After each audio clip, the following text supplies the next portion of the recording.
Սիրելի հյուրեր, մենք մեկնարկում ենք մեր միջոցառումը 1 րոպեից, կխնդրենք զբաղեցնել ձեր տեղերը հնարավորինս բեմահարթակին մոտ։ Շնորհակալություն։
Bari Luis.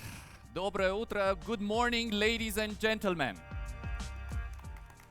Good morning, ladies and gentlemen. We're pleased to welcome you to the Finoway Armenia International PLUS Forum. For the first time ever, one of the largest cross-industry events is starting in the South Caucasus region, right here in Yerevan. The PLUS Forum is supported by the Central Bank of the Republic of Armenia with the Armenian Card National Payment System as the co-organizer. Finoway Armenia is a unique platform that has brought together under the same roof government officials and regulators, top managers from fintech companies, IT parks and accelerators, banks and payment systems, stock exchanges, venture capital companies, IT and telecom firms, insurance companies, investment brokers, cryptocurrency businesses, retail chains and e-commerce, investors and business angels from Armenia, the South Caucasus and the Central Asia, as well as different other regions. Together, we will be opening up new opportunities to accelerate digitalization, which has already become a key driver of the economic and social progress. Particular attention will be paid to the further development of Armenia's modern digital society, AI, e-gov, the transformation of banking, fintech, the payment market, cybersecurity, and definitely retail. The Finoway Armenia Forum is not a mere platform for sharing best practices and expertise, but also a unique opportunity to establish new business contacts, don't miss the chance, form partnerships, and of course, launch joint initiatives. We thank our partners for their support and the inspiration, and all the participants for their active involvement in this great dialogue. I am confident that today's discussions and exchange of opinions will be an important step towards the formation of a modern digital society in the Republic of Armenia, and of course, beyond. I invite, at this moment, Alexander Grizov, the chairman of the Forum Steering Committee, to open our event with a welcoming speech. Mr. Grizov, the stage is yours. Пожалуйста, присоединяйтесь к нам на сцене.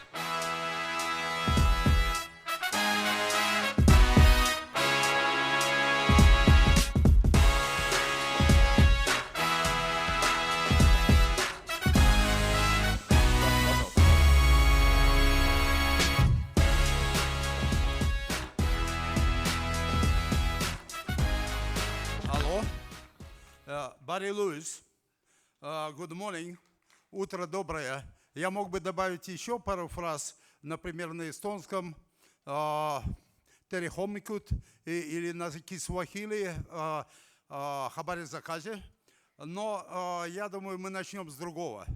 Я раскрою с самого начала один главный секрет нашего оргкомитета. Традиционные цвета, в которых, если вы посмотрите на все предыдущие форумы, которые мы проводим уже 16 лет, они, в общем-то, в таких голубых, синих тонах и так далее. Но когда встал вопрос о том, что мы проводим наш Finoway Армения здесь, в Ереване, мне тут же вспомнилась моя первая поездка в начале 2000-х годов в Китай, где мы были приглашены одной из ведущих китайских IT-компаний, и они первым делом рассказали мне, что между собой они называют Китай China Red. Поэтому, когда мы готовили визуальное сопровождение нашего форума, я извиняюсь, я буду с вами до конца откровенен. Я, конечно, понимаю, что Армения чуть меньше Китая, как по населению, так и по территории, но мы решили, что вот именно красный цвет, он создаст очень благоприятную обстановку для старта нашего замечательного форума Finoway Армения. Аплодисменты, господа. Ну а теперь, с вашего позволения, я приветствую всех участников нашего Международного PLUS Форума Finoway Армения. Как вы все, конечно, знаете, это одно из крупнейших мероприятий не только на вашей территории, но мы начинали в этом плане с Центральной Азии, которое впервые организуем в Ереване и во всем регионе Южного Кавказа в целом. При этом стратегической миссией PLUS Форума «Финовая Армения» является создание коммуникационной платформы для конструктивного диалога представителей государственных структур, бизнес-сообщества, которые считают, что настало время для самого активного движения Армении в ее цифровое будущее. Именно поэтому мы и собрали на эти 2 дня представителей государственных органов, регуляторов, руководителей ведущих банков и финтех-компаний, акселераторов, фондовых бирж, венчурных и инвестиционных структур и многих-многих других, причем не только из Армении, но и из всех стран Южного Кавказа, Центральной Азии и целого ряда других регионов мира. О чем будет вестись наш диалог в рамках самых различных сессий и дискуссий? Конечно же, о содействии цифровой трансформации, стимулировании инвестиционного роста экономики и укреплении международного сотрудничества, развития новых перспективных проектов. Иными словами, обо всех инициативах, направленных на повышение эффективности и устойчивости государственных, финансовых и технологических экосистем. Уверены, что благодаря всем вам, которые собрались в этих залах и без которых наш оргкомитет не смог бы провести этот эффективный форум «Финовая Армения», мы будем вместе работать над созданием цифрового будущего Армении. Желаю всем нам интересных дискуссий, новых знаний и вдохновения. Добро пожаловать на «Финовей Армения». Спасибо, господин Грызов. Только добавлю, что Китай тоже создали армяне. Так что спасибо вам за приветствие. Спасибо. Спасибо большое. Спасибо, господин.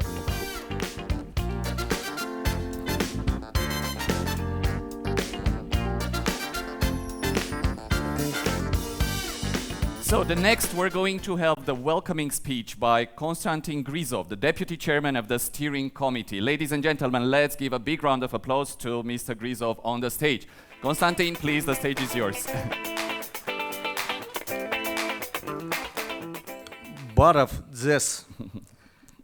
Наша команда PLUS Group активно расширяет географию своих международных PLUS форумов, которые мы проводим уже 16 лет подряд.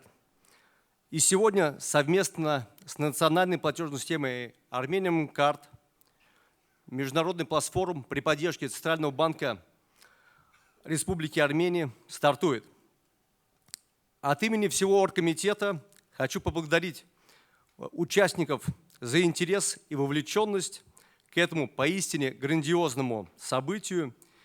Ведь вместе мы создаем не просто первую в регионе Южного Кавказа межотраслевую площадку такого масштаба, но и центр концентрации знаний, опыта, контактов, который с каждым годом будет становиться все сильнее. Отдельная благодарность всем нашим партнерам и спонсорам, а именно генеральному спонсору компании Nobel Identity Payment, платиновому спонсору компании Future Payment Systems, золотым спонсорам компании BPC, Cube Invest, Freedom Broker, Ratexa, Tieta Every, Vision Labs, Campus Plus, Eden Lab и Creation. Безусловно, этот PLUS форум один из самых интересных мероприятий в регионе в плане освещаемых тем и состава спикеров. Хотел с вами поделиться официальными цифрами мероприятия. Мы получили более 1500 заявок на участие в качестве делегатов из 30 стран мира. В ходе конференции выступят 130 спикеров международного уровня.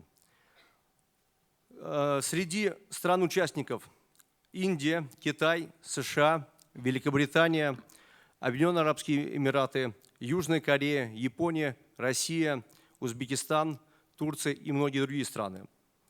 Параллельно с конференцией работает масштабная выставка технологий бизнес-проектов. Свыше 50 экспонентов представят новые технологии. Всем нам удачи и успешной интенсивной работы. Спасибо. Спасибо, Konstantin. Thank you very much, Konstantin. Just before we proceed, let's watch a very short promo video of our forum, and then we'll proceed with our regulations. Please, let's have a look at our screen.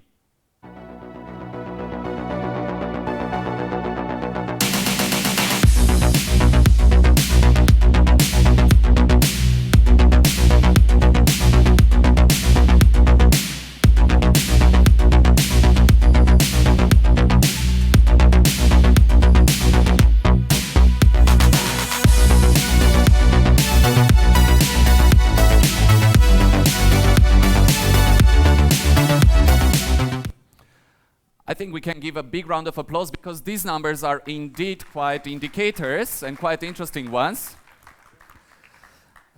And ladies and gentlemen, before we proceed with another welcoming speech and the keynote speech of this opening part, let me just turn to some of the regulations of our forum.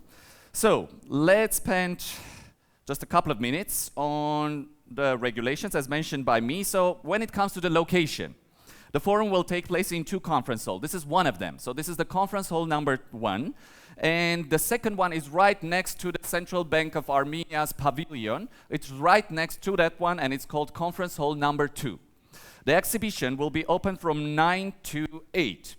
You can view the floor plan and the program in the mobile app at app.plus-forum.com. You will see that URL frequently on our screen. Simultaneous interpretation, as some of you already know, and if you haven't yet, grab your interpretation gadgets, please. During the forum, we'll be providing the simultaneous interpretation, and it will be available in both halls. Both is this one, the conference hall number 1, and definitely the conference hall number 2. You can pick them up. The headsets are available right at the entrance to the hall. So when it comes to the mobile application, you will be seeing many times on the screen some of the signs and some of the notifications about the mobile application. You need to download it from the forum's mobile app by scanning the QR code on your badge. The badges are available at the registration desk. I'm more than sure that you have already done so. So with the mobile application, you can see the following features. Participants lists with the photos. I think it's very important, especially when it comes to the investors and some other contacts that you want to make. You can also chat with the participants, and also you can learn about the latest version of the program. The program is a bit dynamic, and sometimes it might be updated, so just try to follow the updates on the mobile application. Also, you can ask the speaker a question during a talk. By the way, we're not going to have typical Q&A sessions, so go ahead and use the application in order to come up with your questions to our speakers. Also, we will be having important announcements from the organizing committee available on the mobile phone. And lists and information about the forum's partners and sponsors. Konstantin has just mentioned about our sponsors, and we're very grateful to them for supporting us and for making this day possible. Also, the exhibition floor plan. You have come through the exhibition hall in order to come to the conference hall 1. It's quite a rich one, and there's lots of representation of fintech and other fields companies. So the plan is available also on the mobile application. You can also organize the meeting scheduling. You can use the meeting scheduling service, which is again available in that application.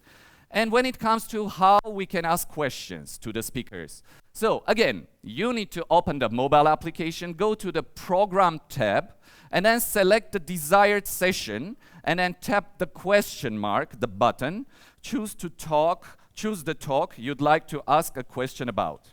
The latest version of the program is again available in the forum's mobile application. And we have a chatbot which speaks Armenian, English, Russian. You can also probably try Chinese or Estonian. It might still respond to you. So go ahead and try to use our chatbot. We're pleased to introduce the official forum chatbot. It's called PLUS Forum FAQ bot, your helpful assistant for navigation and communication with the organizing committee. So you can see it's going to be quite an interactive process, and the organizing committee is quite reachable through the application. Don't miss the chance. With the chatbot, you can learn the forum agenda and the session schedule, get information about the speakers and the participants, and also ask questions and receive prompt answers, find the locations of the halls and the forum zones, stay up to date with the latest event news. And the chatbot is available 24/7 and is ready to make your forum experience as comfortable and productive as possible. Launch the bot by visiting our forum's Telegram channel. It's PLUS Forum Eurasia. You'll find a link in the channel's pinned message. You can also subscribe to PLUS Group Telegram channels at the PLUS Consulting booth number 16 in the exhibition hall. So, of course, we are all hungry about knowledge, but we can also become hungry because of the knowledge. So in order to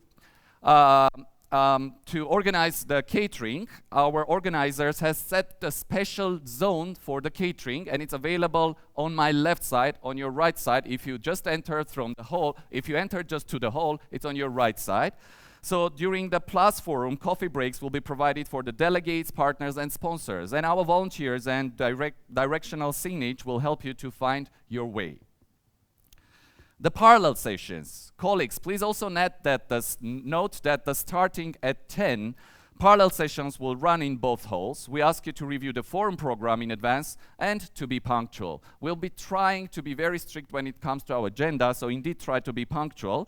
Thank you all for taking your time to join us today, and I'm pleased to declare that this is the official start of our forum, and I'm happy to invite everyone to engage in discussions, exchange values, and ideas, of course, and gain new impressions. But before that, dear guests, this is my biggest honor right now to ask our colleagues to turn on the welcoming message of Martin Galestian, the governor of the Central Bank of Armenia. Let's applaud and watch the welcoming speech together. Thank you.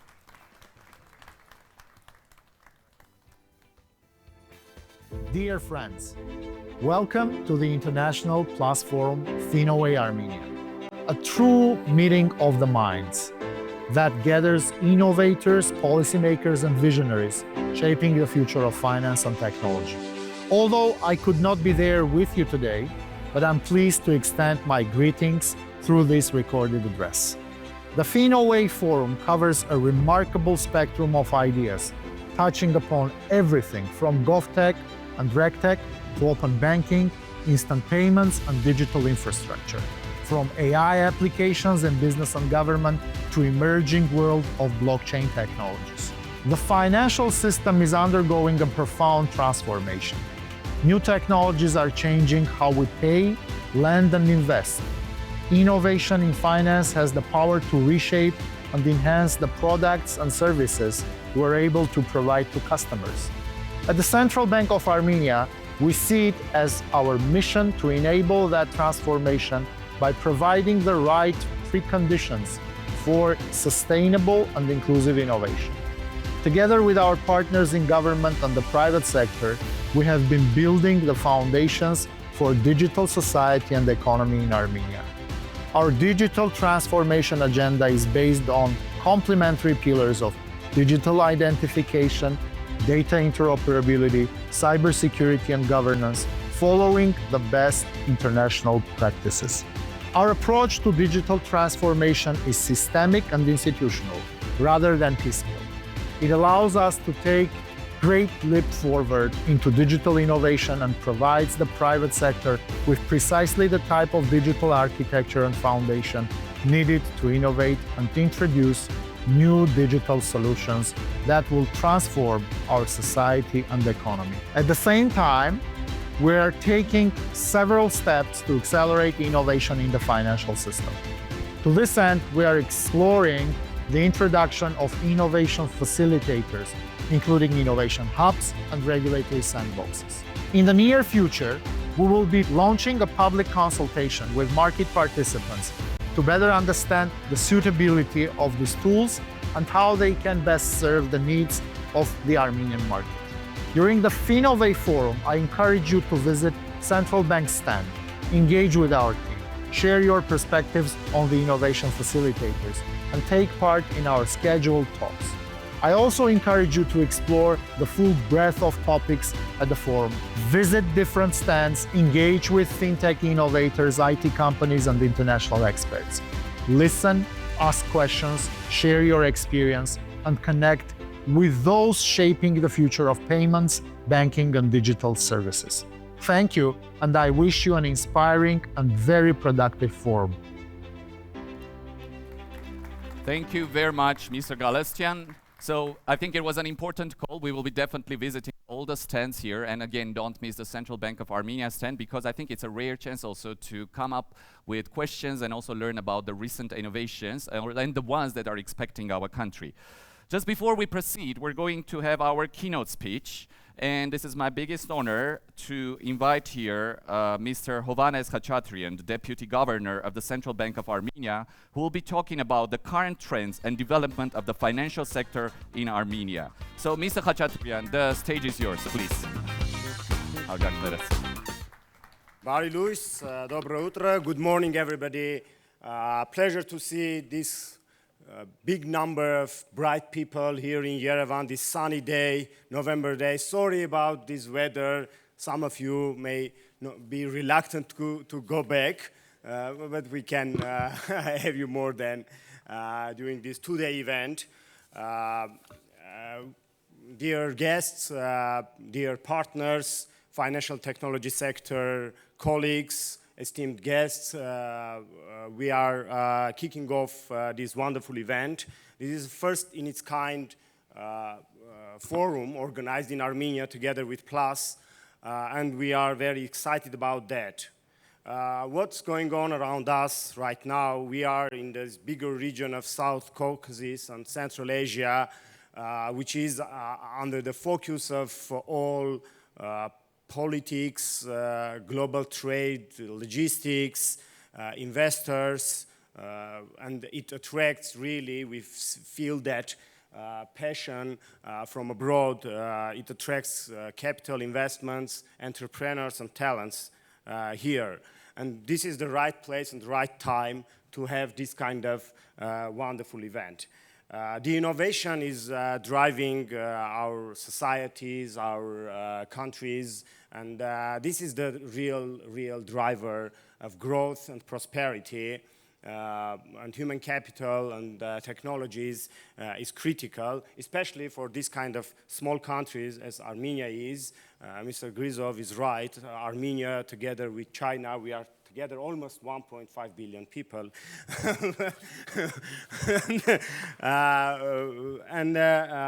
Let's go through some just facts that what we did in last couple of decades. Armenia started its, I have some marker to, who will control this? Thank you. The technology starts with this one. Which one? You just need to click the button. Yes.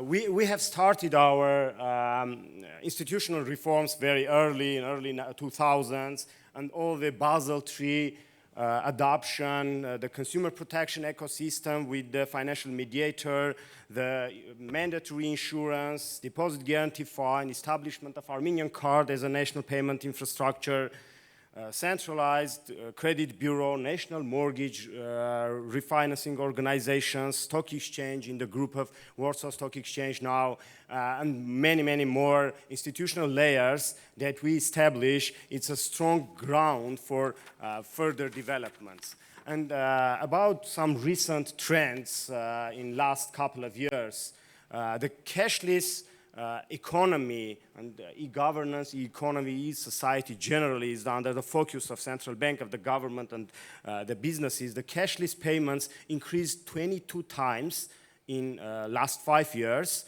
and total transaction volume growth by 109%.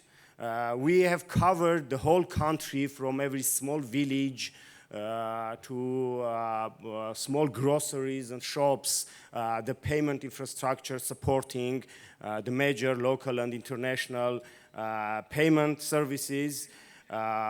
We have 11 million accounts, bank accounts, 800,000 active e-money wallets, and the penetration of banking and financial sector, both insurance, loans, deposits, cards, etc., is quite high.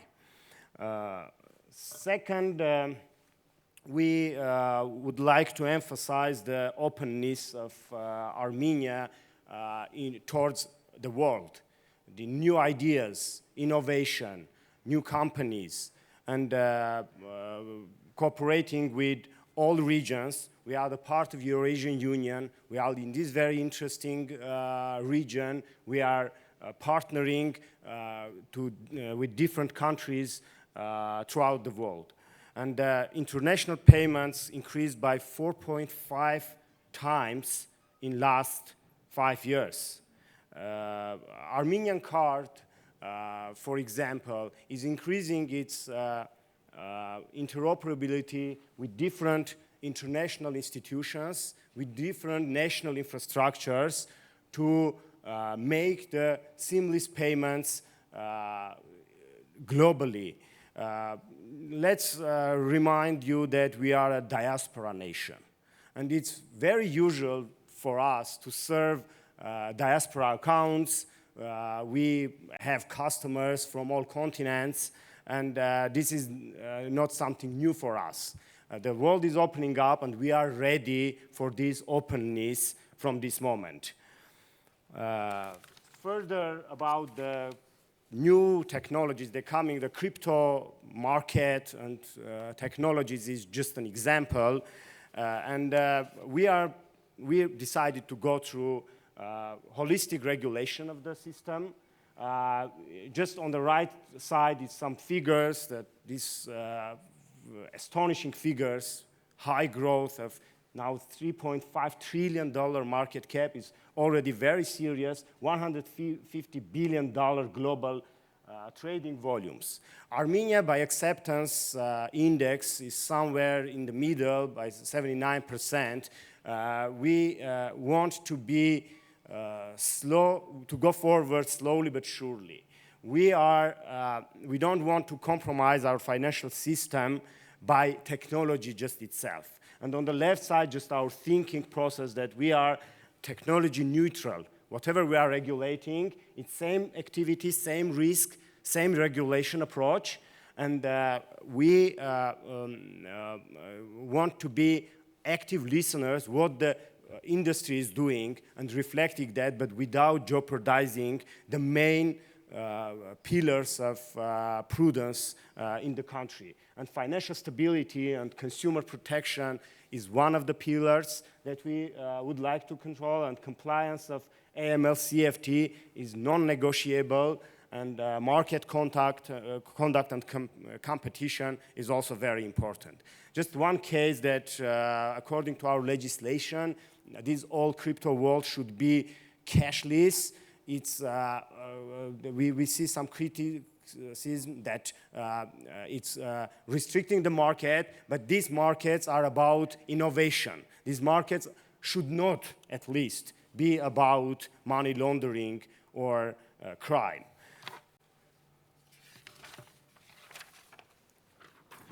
Next, couple of words about capital markets. We see tenfold increase in securities accounts, 4 times increase in 5 years of stock exchange volumes, which are still very modest. We are going interoperable with stock exchange, with different regional exchanges. You may know the Tabadul platform, which is promising, and we are opening up in that field as well. We have introduced a regulation of crowdfunding, which is very important for early stage, idea stage startups to enter into capital market. The government is providing several initiatives for SME businesses to enter the capital market by covering part of issuing costs. Among other very important reforms that we managed to have, and some of the authors of this reform are here sitting with us, and we are proud of that, is the pension reform. Currently, the pension funds, 2 of them, operating in Armenia, manages $3.5 billion of assets. It's 8% annual average return that they are delivering, and 25% of current, that number is just accumulation coming from the investment return. The 34%, more than a third of investments are made abroad. Together with our $4.5 billion international reserves and commercial banks and securities firms, this is another channel where Armenian savings are invested abroad. I will say just a few words about this digital agenda. We will have chance to talk about that. The technology penetration into financial sector and our effort as a central bank is just a part of a global picture, what the government, what the country is doing. The digital agenda is taken very serious, is on the institutional rails, and we have created information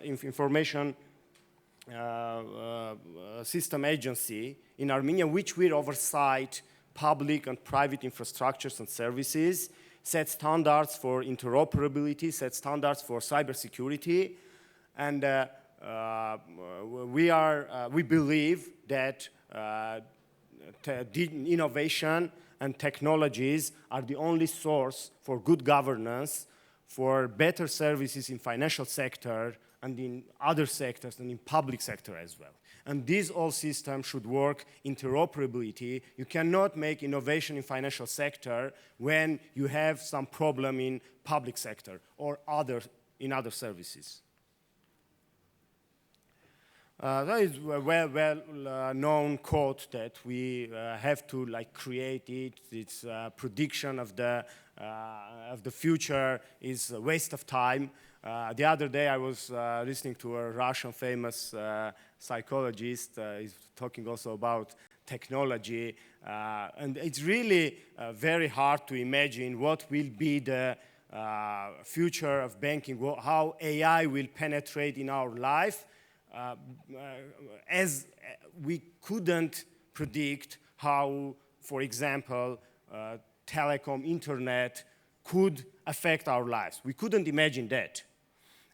But we should be in the process of innovation together in cooperative mode, openly, based on the trust, based on respect, based on inclusion.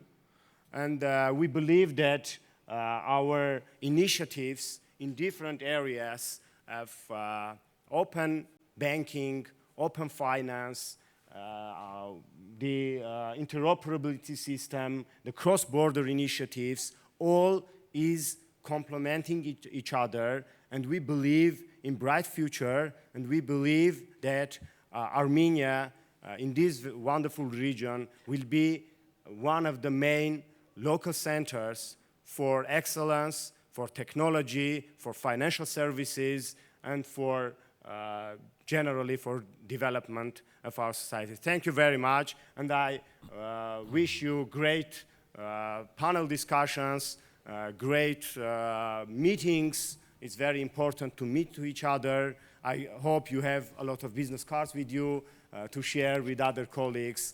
Enjoy Finoway Armenia. Thank you. Thank you very much, Mr. Khachaturian. Thank you. I think the numbers were indeed impressive and the speech was indeed inspiring. Yeah, just follow the call of Mr. Khachaturian, try to meet and try to talk. I think that would definitely design the future. So, ladies and gentlemen, we're right on time, and we'll be starting in a couple of minutes, more precisely in 3 minutes. The first session here in this conference hall will be hosting here. This is going to be our biggest honor to host here Elina Tikhonova, who is going to be the moderator of a very important session, and she'll be inviting her panelists. So it's going to be here in 3 minutes at this hall, and in parallel, in the second hall, we're going to host Viktor Dostov. He's an international expert of digital financing, so he's going to moderate another session in the parallel hall. Ladies and gentlemen, we'll just have a break for 3 minutes. You can use these 3 minutes and try to be here on time so that we can launch our sessions. Thank you very much.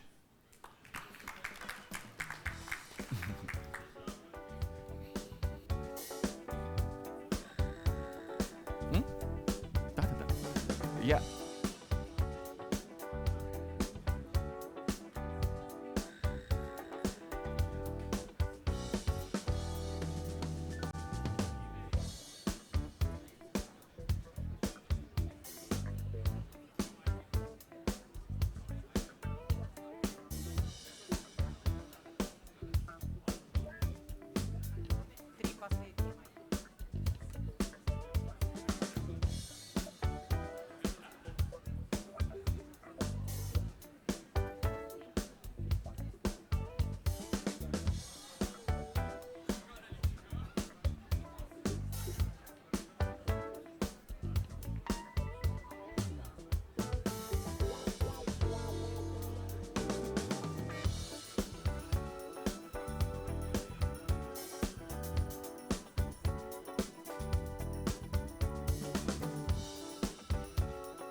Ladies and gentlemen, we will be starting already in 2 minutes. Please kindly take your seats, or if you're about to leave, please try to do it as soon as you can.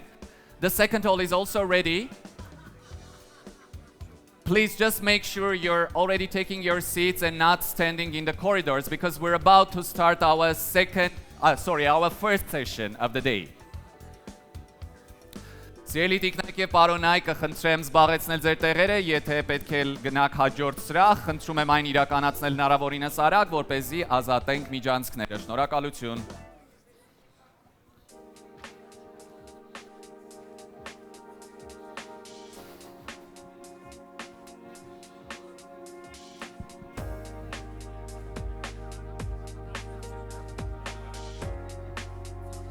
Մերնեմ ջանի։ Եվս նախ կգնաց բարը։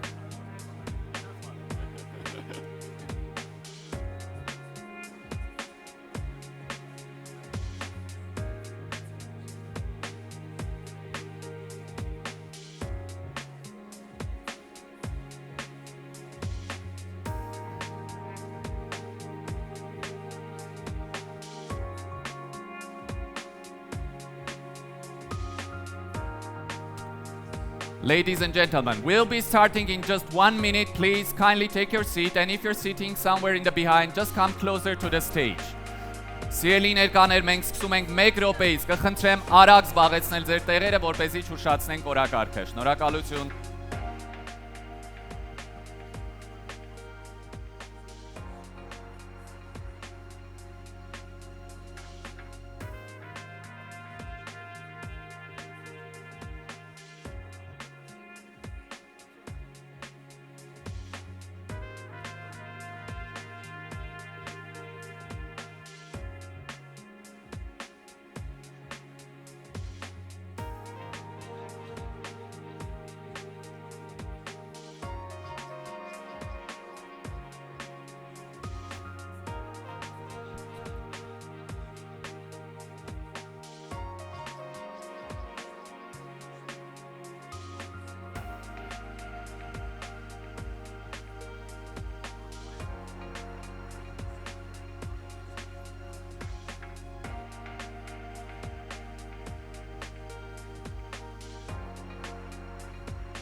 Дамы и господа, пожалуйста, займите свои места. Ladies and gentlemen, please take your seats. We're about to start.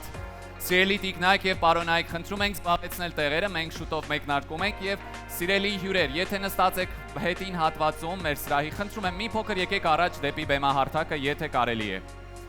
Ladies and gentlemen, if you're sitting somewhere behind, please just come closer to the stage if it's possible. Thank you.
All right, ladies and gentlemen, we're about to start. Thank you very much for your patience and thank you for being with us. Those who are sitting behind, please just come closer if possible to the stage, closer to the stage.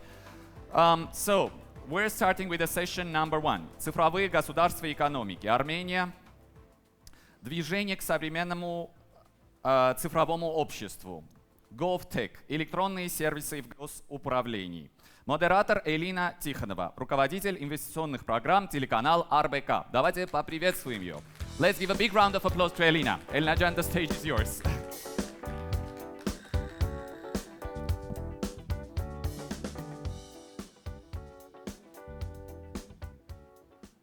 Доброе утро.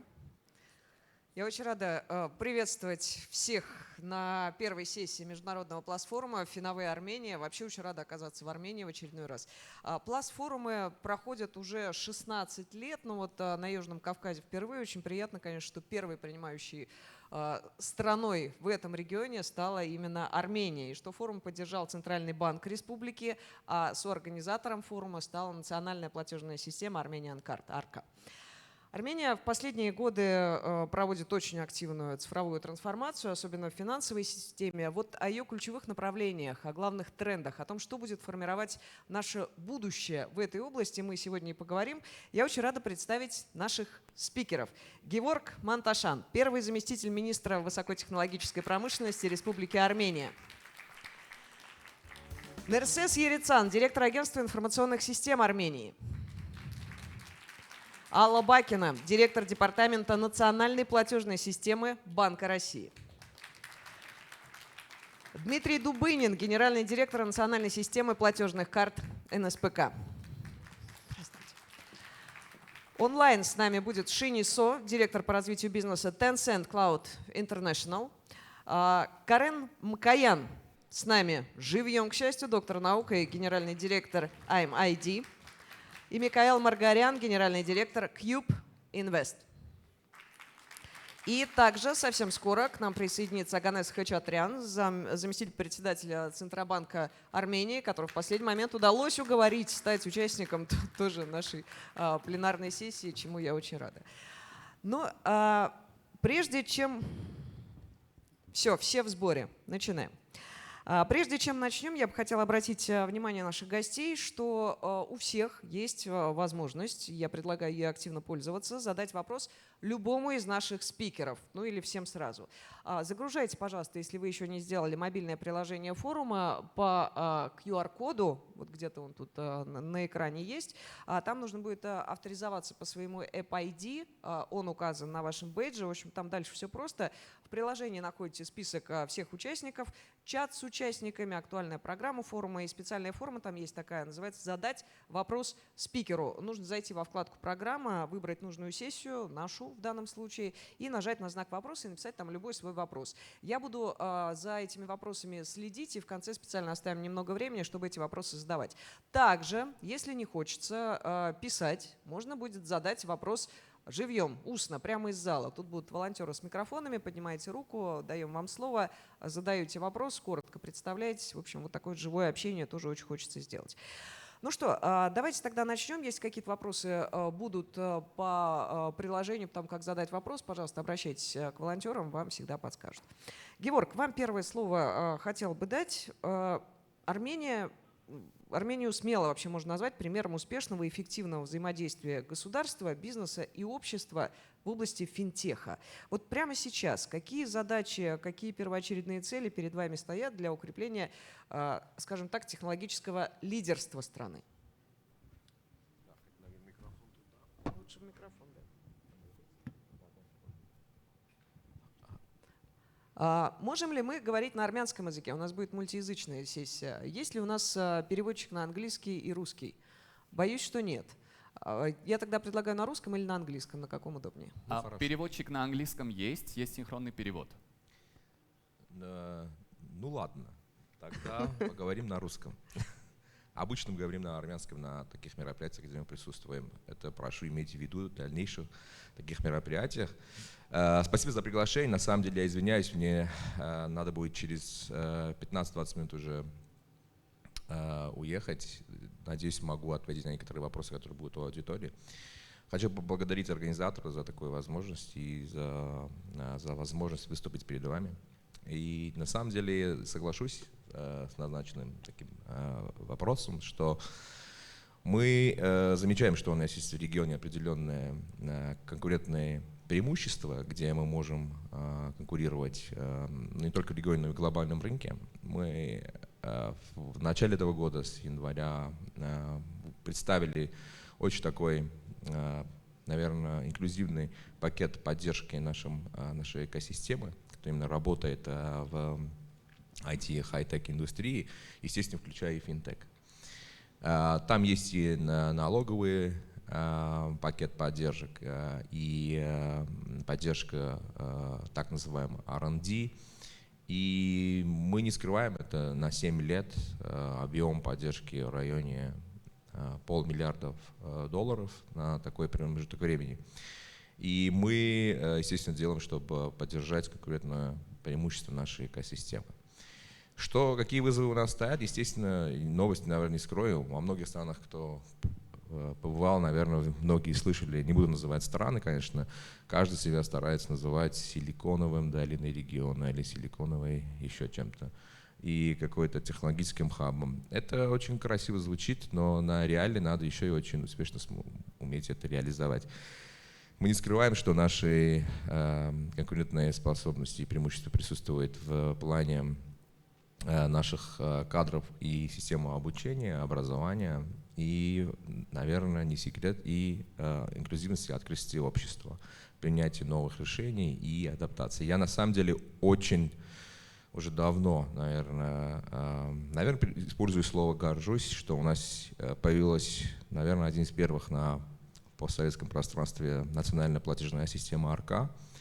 Я, наверное, не скрою, что себя немножко считаю даже фанатом этой системы, и очень рад, что это было. Было время, когда я даже, тогда, наверное, мечтал, что платежная система могла бы работать на всем постсоветском пространстве. Сейчас какая-то частично, очень маленькая, такой скромном виде какие-то процессы происходят.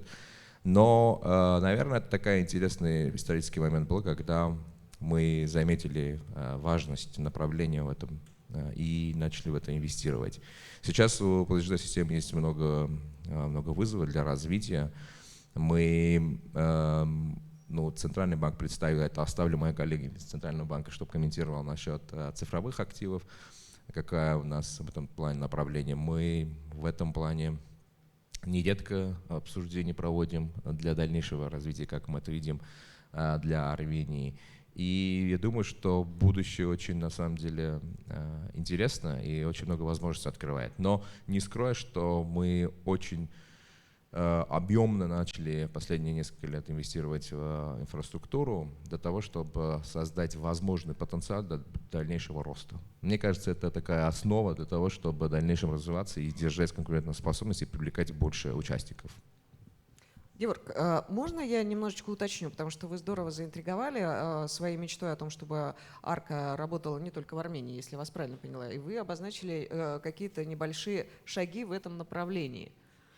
В каких направлениях шаги и что это на деле означает? Знаете, я не представляю Арка сейчас. Я пожелал бы, наверное, это оставить больше организаций, кто бы в этом могли представить. Но, смотрите, наше министерство ведет политику в направлении цифровизации, кибербезопасности, инноваций и так далее, и так далее. Естественно, мы с нашей стороны видим в этом большой потенциал и хотели бы, чтобы в нынешнем глобальном мире, когда очень много меняется и адаптируется, определенные возможности, которые появляются, работали по очень известным правилам, очень принятым правилам, и наши организации в этом тоже участвовали, в создании вот таких возможностей и площадок. Как это будет работать, мы не знаем. Жизнь покажет. А стремиться не ограничиться только маленьким рынком, мне кажется, это очень естественно и очень натурально. И я просто обозначил так называемое желание стремиться развиваться и расти. Это очень классная амбиция, Георг. Спасибо вам большое. Нарцисс, тогда с вами продолжим, если можно. Миссия Агентства информационных систем Армении, как она заявлена, формирование цифрового общества и экономики. Вот какие ключевые инициативы, программы сегодня для вас в приоритете для дальнейшего роста и еще более интенсивного развития? Thank you. I'll turn into English. Thank you for these, for the organizers and distinguished guests, ladies and gentlemen. The agency is the outcome of the agreement between the government and the central bank to unite their efforts in building the digital society and economy's infrastructure to make sure that the digital ecosystem is developed based on organized and coordinated digital architecture. The overall vision has been so far that data is the next generation wealth of Armenia, and this access to data would enable both the government and the private sector building intuitive, seamless, and secure services, digital services, enhancing the Armenians' welfare. And our functions and mission is derived from that kind of vision.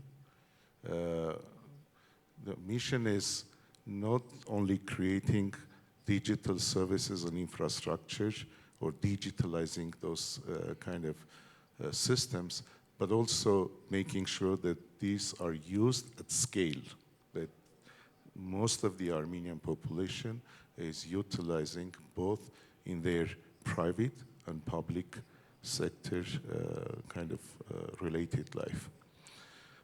Therefore, the overall digital architecture, I won't stop on services because services is the business of the private sector, but as a government and central bank joint endeavor, we are focusing on the digital identity as a major enabler. Karen will be talking about digital identity as our approach is that the government regulates and supervises the private sector in a competitive environment, provides those services. The second layer of our digital architecture are the delivery channels, and from the government standpoint, all the services will be available through a single kind of delivery channel. We call it hartak.am, and you could explore it and then provide feedback. Almost 600 services are explained in detail, and some of the services are available with new standards already. The third important layer that we are working on is access to data, which includes the public databases, and we follow the open data policies. Therefore, any data that is not classified and any public data starting in 1 year after the adoption of the law in 1 month, within 1 year, any data that the government collects and doesn't enable as a service to the users in electronic environment should be void. That means they won't be able to provide services if the data is not in the database, and these databases are not available through secure interoperability platform. And we adopt the European standards here. The X-road kind of concept is adopted as a transport mechanism for sharing the data. And this open data policy also related to the private sector. That means the private sector for their essential services will be able to join the X-road and then use the public data for their services, given they adopted the secure identity kind of solutions for themselves. We are working currently on the base registries. Our research has shown that there are 3 registries, key registries, that almost explain 80% of both public and private services. Number 1 is the population registry, which covers from birth to death all the life events of a person, including the contacts. And we are building from scratch. We are building a unified kind of population registry, which is not the case in Armenia. The law was adopted recently, and we are building the necessary infrastructure that would also enable printing our new electronic passports and electronic identity starting from July next year.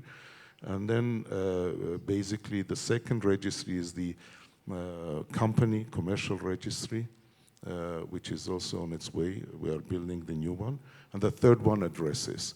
And when I mentioned those basic registries, all the registries will be a single source of truth. That means no one in the government, at least, or on a contractual basis, the private sector, will not be able to copy the data from those registries, but will have full access of using these registries, enabling their services.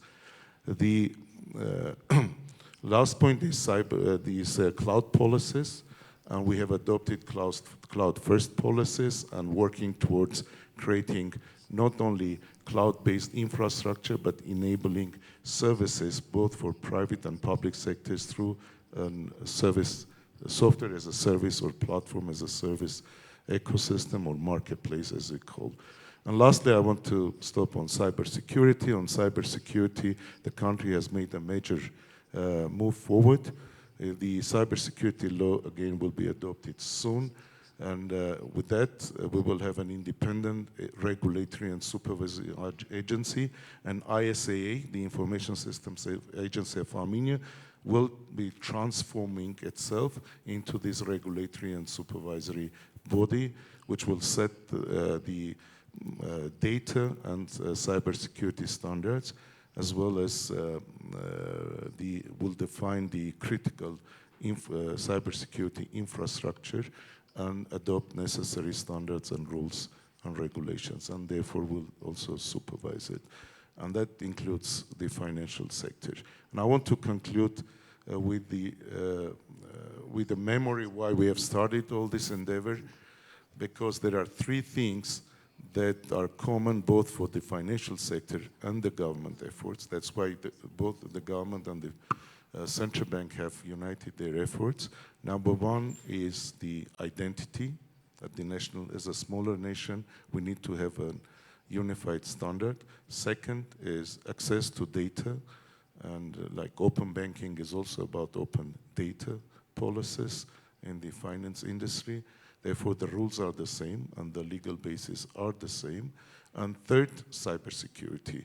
And as a smaller nation, we couldn't afford building fragmented kind of systems. Therefore, we have decided to unite. And the central bank participation in this endeavor and the finance industry engagement in this endeavor is pretty critical, because if we follow the international best practice, if the finance industry is not engaged, then most probably you end up with a fragmented system, because one of the strongest players in the market remains outside and develop its systems in different way, which undermines the overall national level endeavor. Thank you.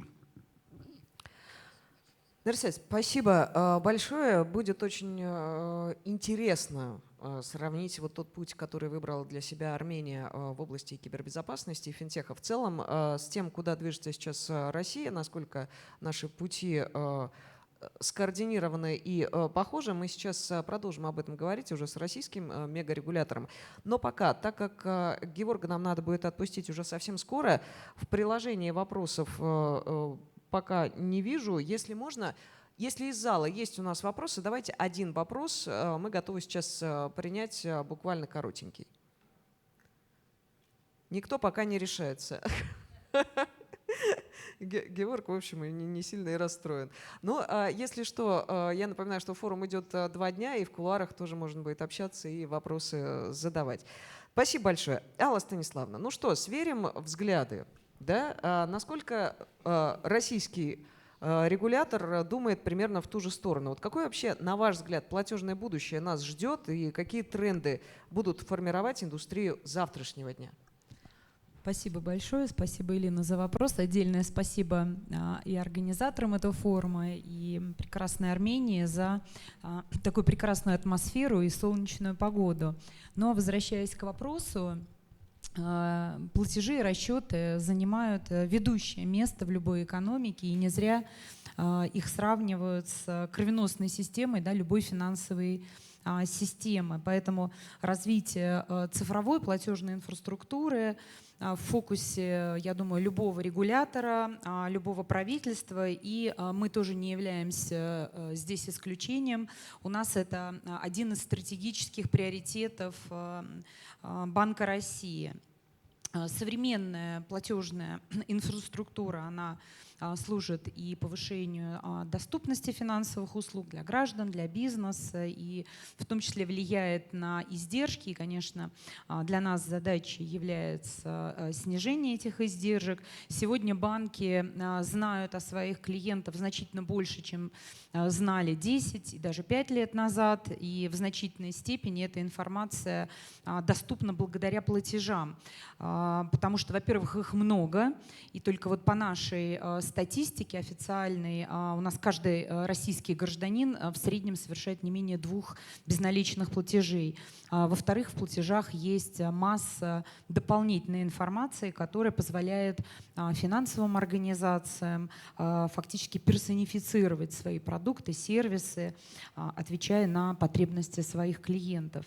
Ну а на развитие платежной индустрии, если говорить о будущем, о том, что влияет на развитие инноваций в платежах, влияют, наверное, таких 3 существенных аспекта. Во-первых, это запросы и ожидания этих самых потребителей, это глобальные технологические тренды, и, конечно, за ними обязательно надо смотреть и понимать, да, насколько они релевантны в той или иной стране. Ну и, естественно, ответная регуляторная политика.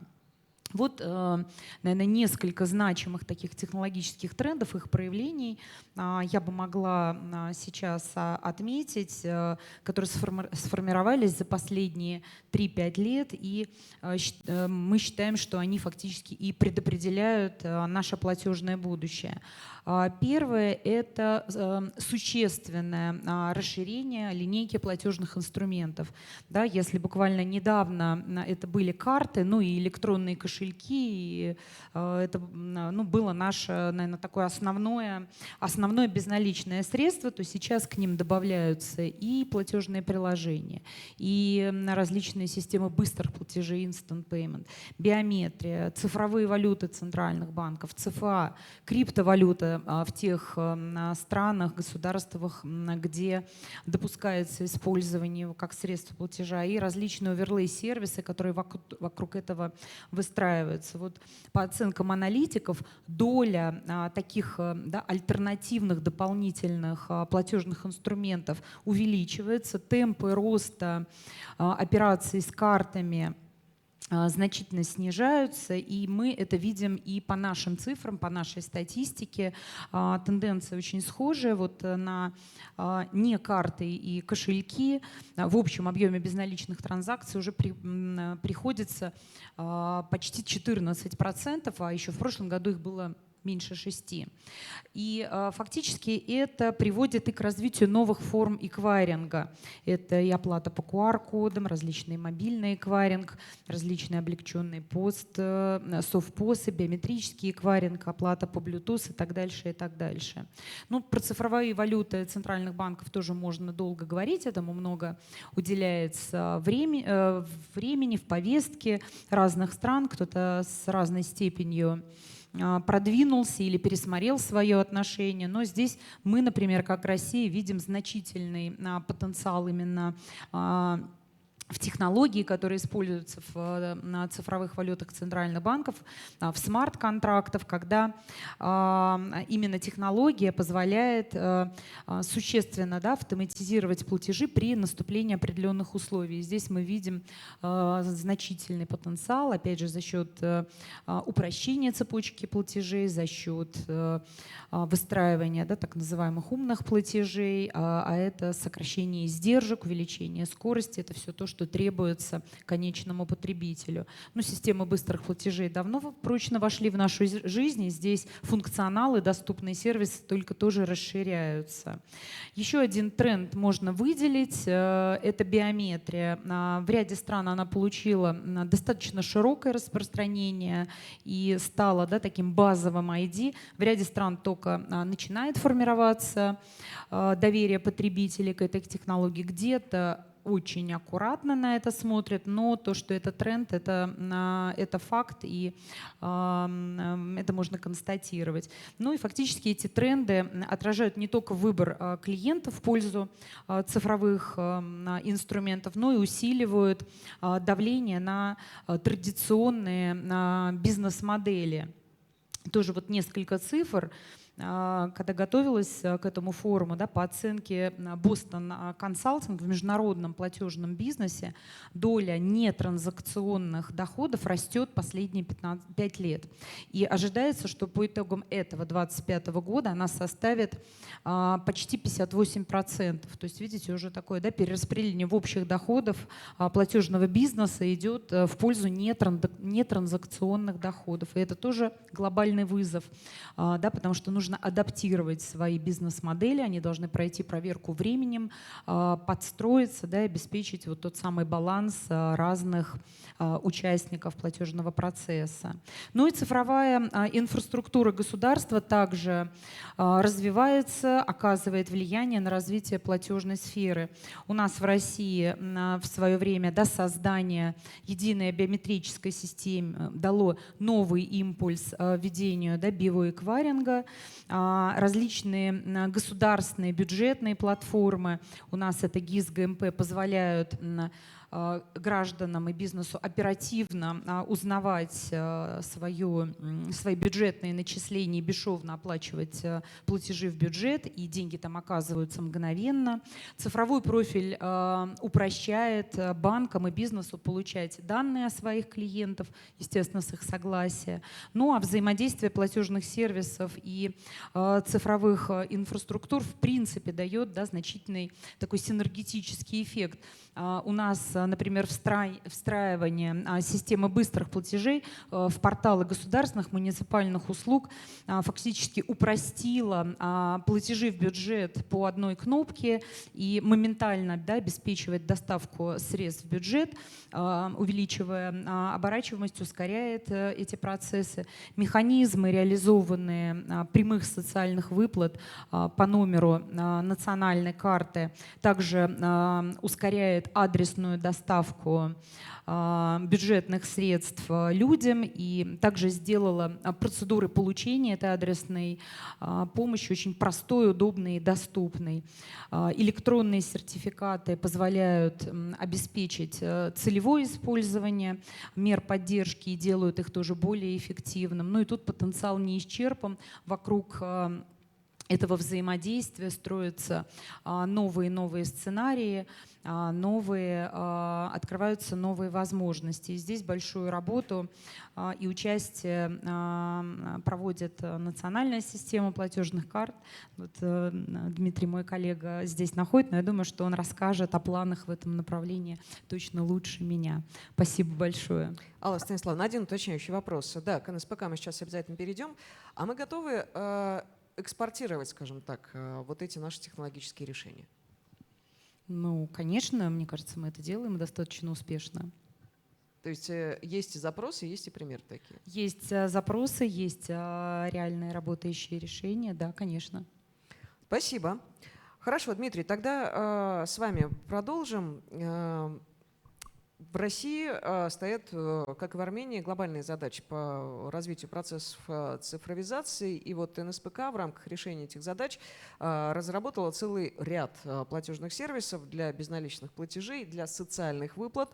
Сегодня какие сервисы есть у НСПК и какие задачи граждан комплексные они решают? Я бы прежде всего хотел поприветствовать всех участников форума. Я в Армении впервые, вот, и надо сказать, что очень приятно удивлен вот, атмосфере замечательным городом, замечательными людьми, поэтому очень рад этому приглашению и очень рад, что нахожусь сегодня среди вас. Знаете, я бы хотел прежде всего отреагировать, если позволите, на предыдущих спикеров, именно на то, что они говорили. И очень кратко. Дело в том, что как компании, как платежной системе, наверное, как по сути цифровой компании, очень отрадно слышать то, что и говорил Нерсес, и то, что говорила Алла, потому что действительно то, что сейчас происходит на платежном рынке, по сути, это такое движение, которое, знаете, нас переводит от какого-то рельсового подхода, классических именно платежных систем, к тому, что находится над этими рельсами, именно те сервисы, которые по сути отличают один банк от другого, один финтех от другого и так далее. Потому что мы же уже с вами не хотим просто за что-то заплатить, доставить, по сути, деньги за какой-то товар. Мы хотим получить уже какую-то комплексную услугу. И здесь то, что говорили коллеги про данные, про работу с данными, про гиперперсонализацию, про те самые сервисы, которые находятся рядом, по сути, они комплементарны платежам, и они действительно добавляют той ценности как раз-таки классической доставки денег. И кажется, что классическим платежным системам, абсолютно всем, рано или поздно придется, в общем-то, если они еще не начали этим заниматься тем, чтобы наращивать те самые околоплатежные сервисы, а для них как раз нужны данные, а для них нужна цифровая идентификация. Коллеги говорили и про национальный цифровой ID, про биометрию, про профилирование, и это как раз то, что по сути позволит сделать эти сервисы наиболее ценными. Если переходить к вопросу, который мне был задан, действительно, мы уже давно, именно как компания, занимаемся как раз-таки теми самыми околоплатежными сервисами, очень часто, конечно же, заглядывая именно в социальный аспект этой деятельности. Страна очень большая, очень много людей, очень много социальных выплат и видов даже социальных выплат, потому что есть общефедеральные какие-то льготы, есть региональные, муниципальные льготы, и они даже могут различаться от региона к региону, от муниципалитета к муниципалитету и так далее. И действительно ряд проектов, которые были реализованы, о них уже очень кратко упоминалось, например, прямые выплаты. То есть это то, что было реализовано в 2017 году. И действительно, уже сейчас абсолютно любой регион, муниципалитет и так далее имеют возможность направить любые виды практической социальной помощи напрямую на карту этого человека, минуя абсолютно любых посредников. То есть это все происходит через НСПК. И, по сути, та самая цепочка, которая могла, собственно говоря, занимать определенное время для того, чтобы ее выполнить, она, конечно, здесь максимально сокращается, и человек может получить эти деньги практически мгновенно. Другая история – это, и понятно, что такие сервисы мы, конечно же, делаем вокруг тех самых платежных рельсов, это и платежная система МИР, это система быстрых платежей, потому что мы уже сейчас воспринимаем как раз эти самые платежные системы, платежные сервисы именно как рельсы, потому что все-таки добавленная стоимость, собственно говоря, до этого всего – это сервисы, которые человек может получить. Карта жителя. Казалось бы, это всего лишь карта, платежная карта МИР, но при этом в зависимости от региона к региону, и таких уже более 40 у нас в стране, могут использовать карту как полис, как медицинский полис, например, как пропуск в библиотеку, как ски-пас на горнолыжном курорте и так далее. Здесь мы идем от потребностей региона, которые он решает для того, чтобы то самое благо, которое он несет людям, жителям этого региона, оно доставлялось максимально быстро и удобно. Потому что все-таки Карта есть сейчас у каждого человека абсолютно. Все-таки, несмотря на сокращение, там, условно, относительно роста количества транзакций по картам, мы понимаем, что эмиссия это все равно она продолжается. Да, и вот сокращение эмиссии это мы как раз не видим. Поэтому надо сказать, что карты до сих пор находятся в ходу и довольно в приличном объеме. Также очень важная история – это транспорт. Тоже мы ее считаем не только важной для государства, как и с точки зрения роста и безналичного оборота, так и, собственно говоря, удобства для людей. Вот у нас несколько лет назад была создана платформа, транспортная платформа, соответственно, которая работает уже почти в 80 регионов страны, почти по всей стране. И абсолютно все перевозчики, которые к ней подключены, они предоставляют доступ через банки людям для того, чтобы они могли рассчитаться абсолютно любым способом в транспорте. А это важно, потому что человек действительно использует ровно ту технологию, которая ему удобна, которая ему интересна. Сейчас мы понимаем очень большое изобилие как раз тех самых технологий, которые в обороте: и биометрия, и NFC, и Bluetooth, и так далее, и QR.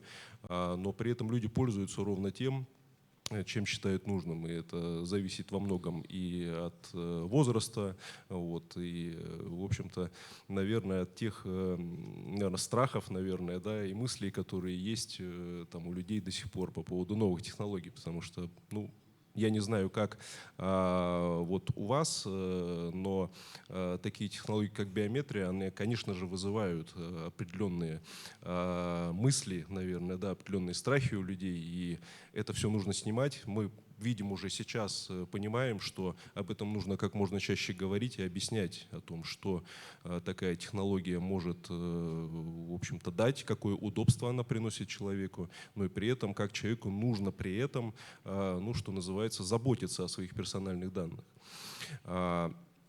Важно, наверное, еще то, что все те сервисы, которые мы делаем, они взаимосвязаны между собой.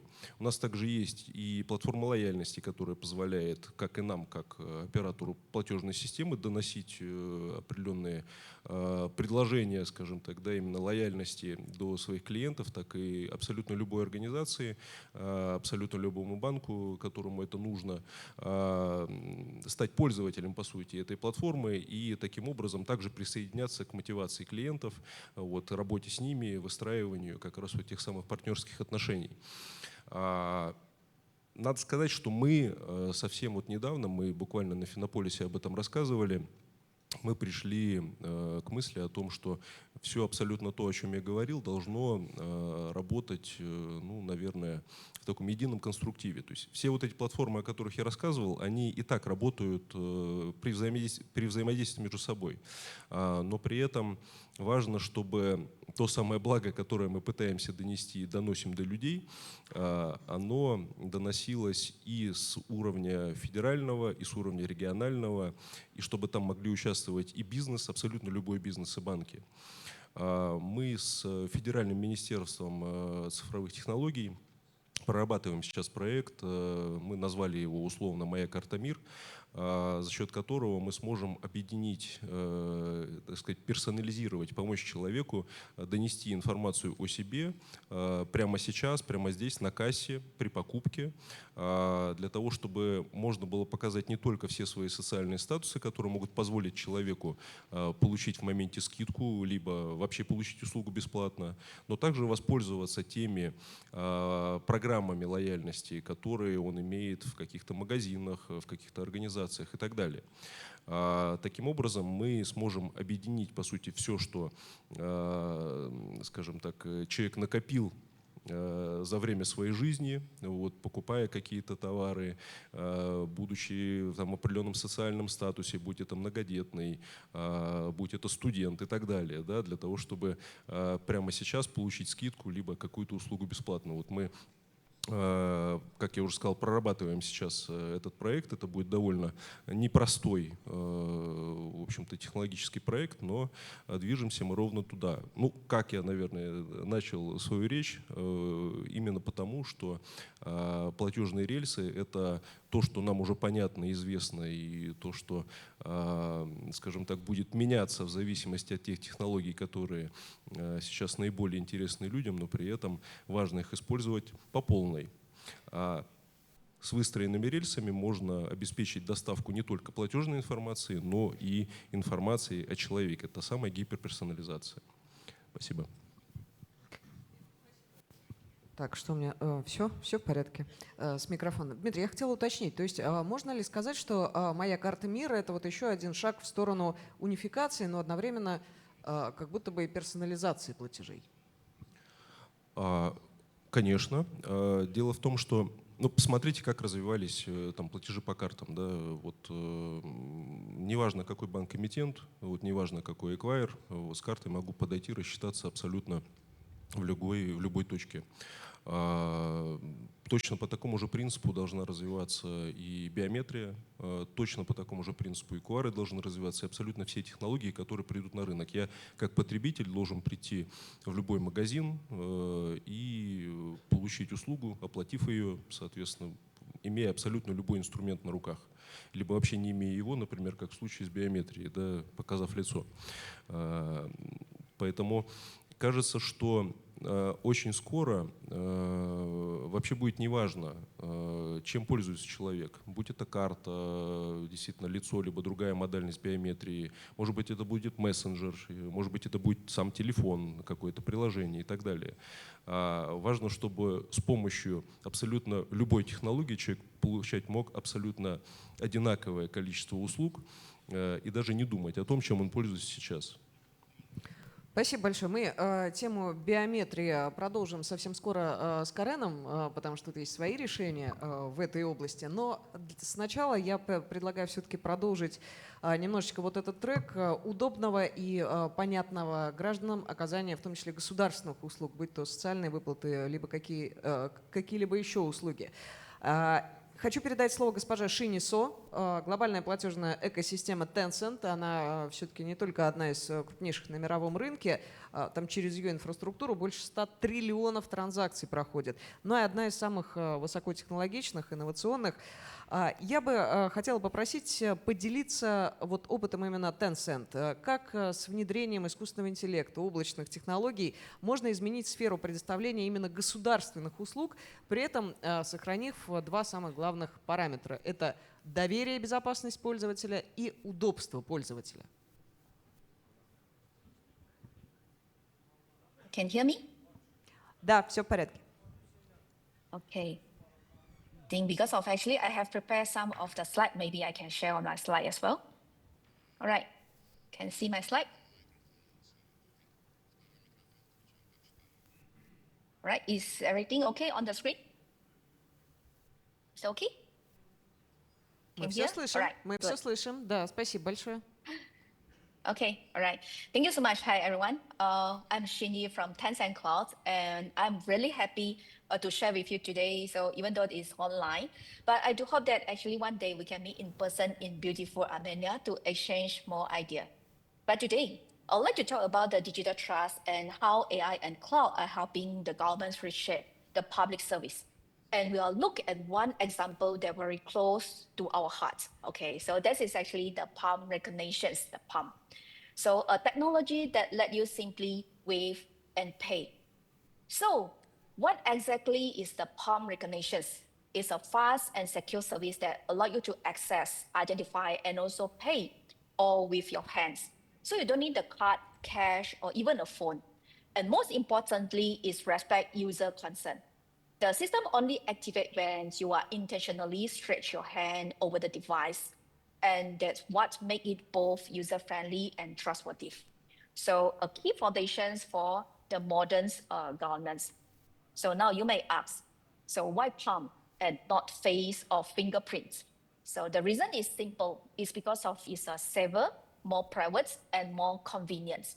So the facial scan can misread in crowded environments. and the fingerprints, they need a contact. But the palm, it works even if you are wearing mask or sunglasses.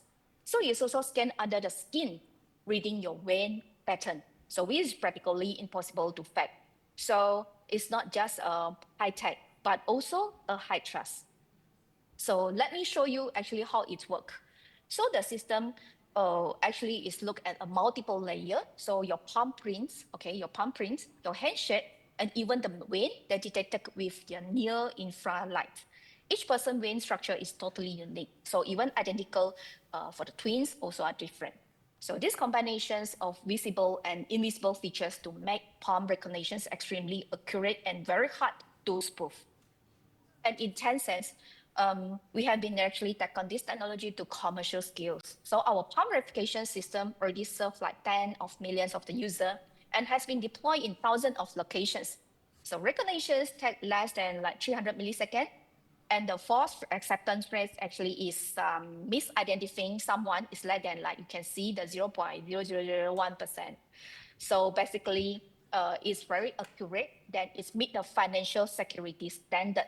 So this isn't just a lab technology, but it's a real, proven, and also working every day in the real world. So our algorithm has also been officially certified by the China's National Financial Technology Evaluation Center under the People's Bank of China.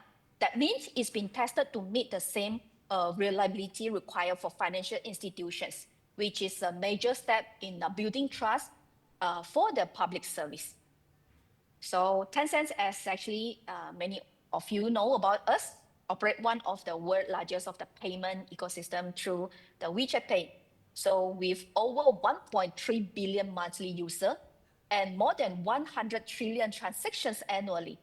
So this gives us a deep experience in the secure, large-scale identifiers and also the payment system, which we can now bring into the public governance, such as transportations, educations, and actually also include the city management.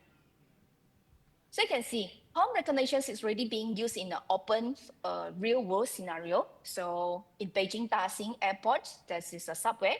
Passengers simply to wave their hand to enter. In Shenzhen University, this is more than 50,000 of the students use the palm pay for canteen and buses, with over like 100,000 of the transactions a day.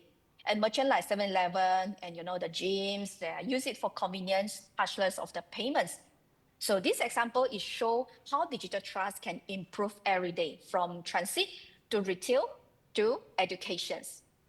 So of course, the key is not just accuracy, but consistently in the different environment. So our AI algorithms are designed to adapt to the lighting, angles and humidity conditions. Whether you are in bright metro stations or the foggy street or even a swimming pool area. So the adaptability that ensure the fast recognitions and low field rates anyway. So something essential for the public service use. So we can say, to put it in a perspective, so even with 50 million of the users, Tencent, they achieve fewer than 1 misidentifications in hundreds of trillions of verifications. So basically, this is 0 errors at the massive scale. And this kind of reliability actually is also exactly what governments that need to deliver the safe, seamless digital service. So we can see here is one of our example. So in Indonesia, this is one of the Indonesia's largest state-owned bank. They adopted of the palm pay to improve customer experience and expand the financial inclusion. They started small, just a few devices in an internet cafe, but now they are scaling up to the nationwide. So for users, it's incredible, very simple. So you just wave your hand and payment is done securely.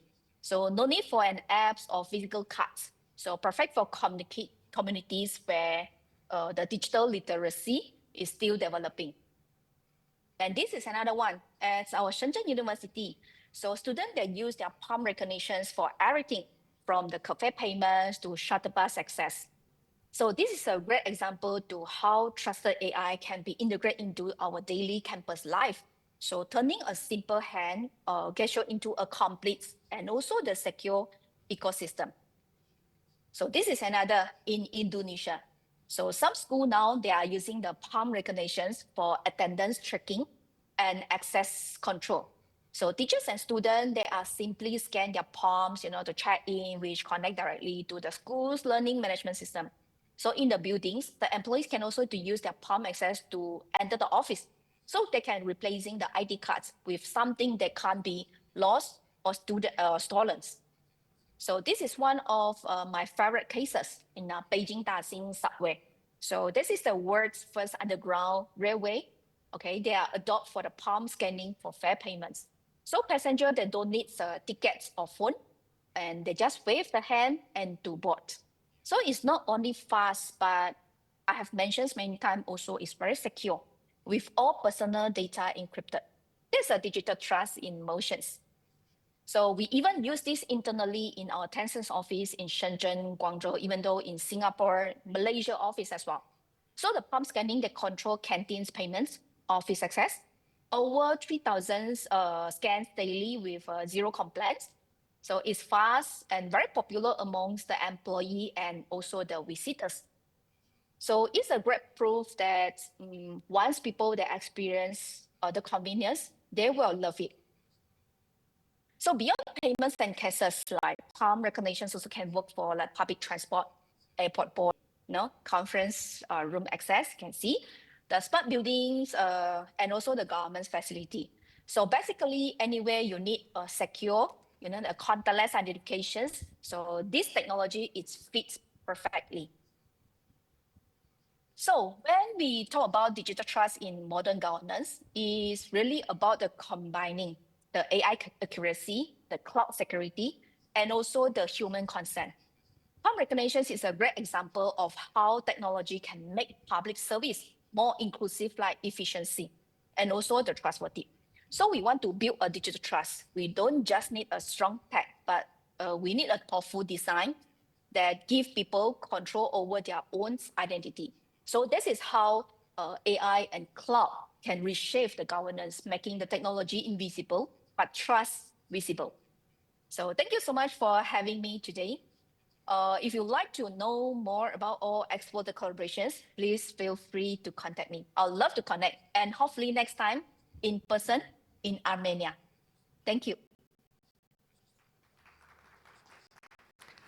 Спасибо большое. У нас есть не из зала, а из президиума прямо. Дмитрий Дубынин, видимо, вдохновился. Не знаю, мне понравилось. Выглядит удобно. Говорят, в холодных регионах можно, опять же, внедрять, да? То есть в России можно, в теории. На самом деле решение видел, оно очень интересное.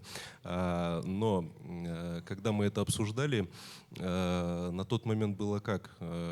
Цифровой ID очень развит в Китае, да, и вот фотография, если вот именно лицевой биометрии, она собирается в момент, когда цифровой ID регистрируется. Вот я бы хотел как раз задать вопрос представителю Tencent. Собирают ли они сейчас изображение ладошки в момент, когда регистрируют цифровой ID, вот, или они это делают иначе?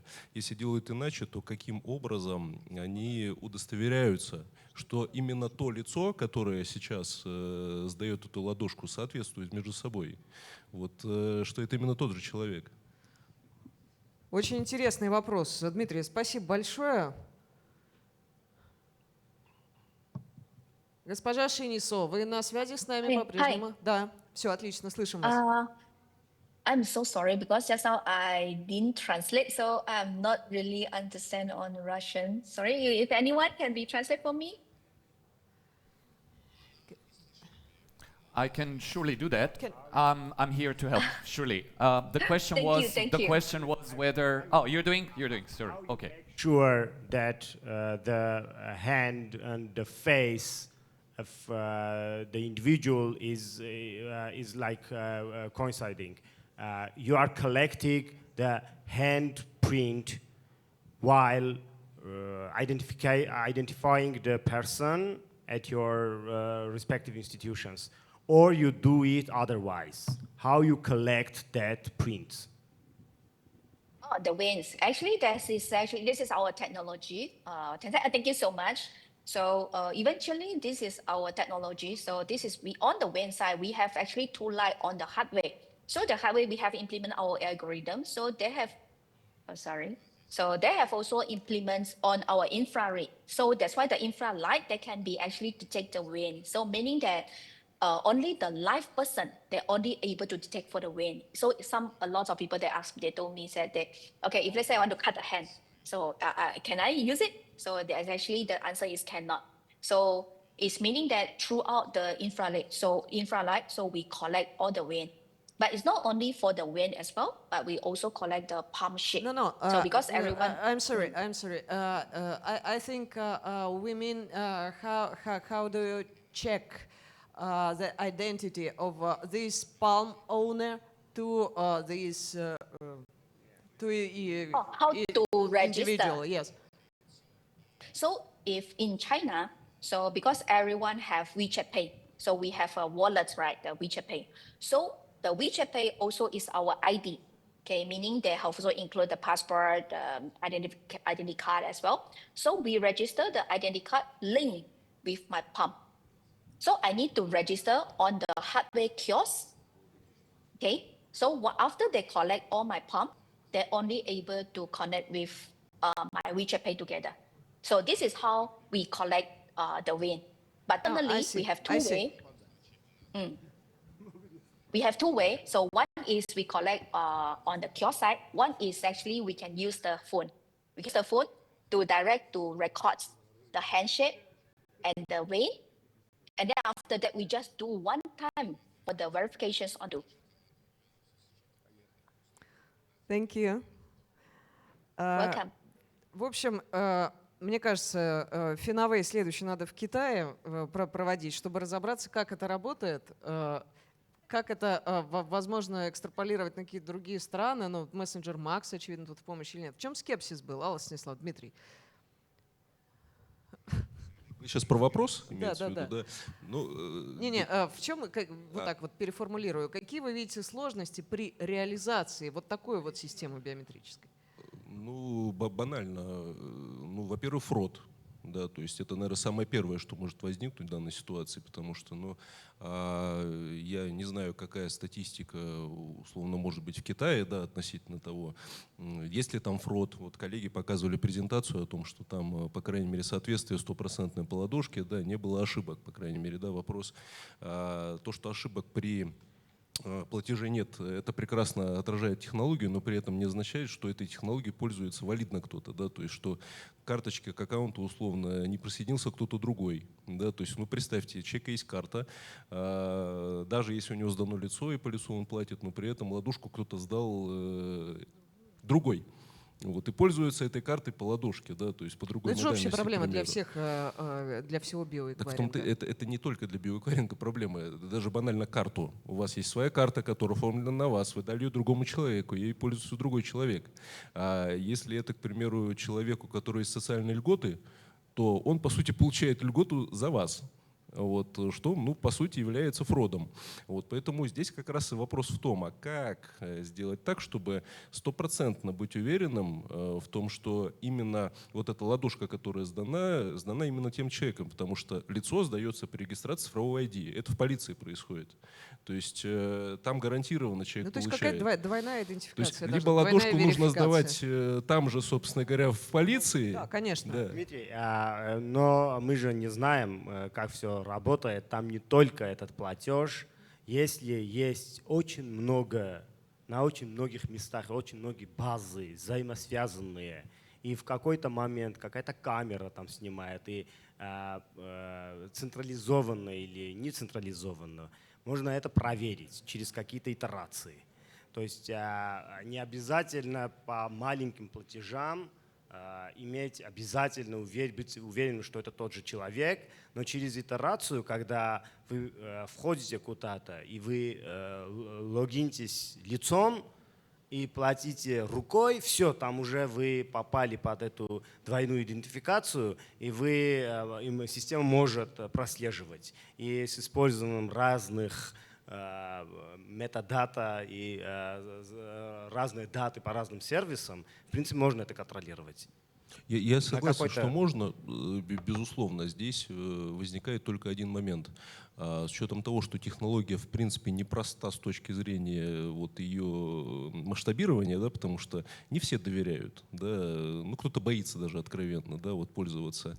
А любая, ну, что называется, ситуация, которая возникнет с использованием такой технологии, она может повлечь, по сути, ее дискредитацию. Поэтому в этом как раз вопрос скорее. Это справедливо для любой технологии, совершенно верно. Аганес, я как раз хотела вас спросить, а как в Армении, какой взгляд вообще на биоэквайринг в том числе, на биометрию? Насколько активно вы стремитесь это развивать? Какие вы здесь видите проблемы, вызовы и сопротивления там, со стороны общества? Есть или нет? Там маленькие некоторые кейсы есть. Какой-то банк за углом в каком-то магазине попробовал это в реальности. Но в реальной жизни масштабно это не происходит у нас.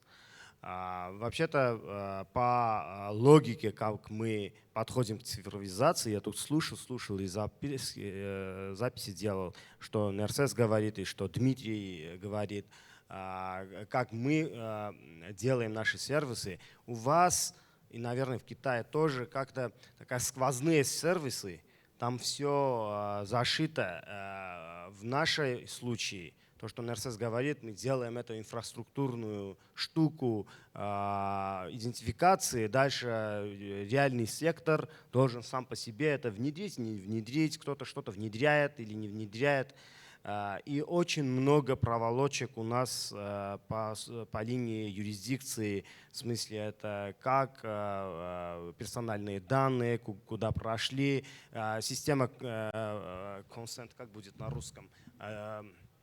Согласие, да. Я помню, у вас была какая-то система согласия. И да, я не знаю, как там работает это, но в нашем случае это, я бы не сказал, что работает на таком уровне, что можно перейти на биометрические, на масштабном уровне платежи.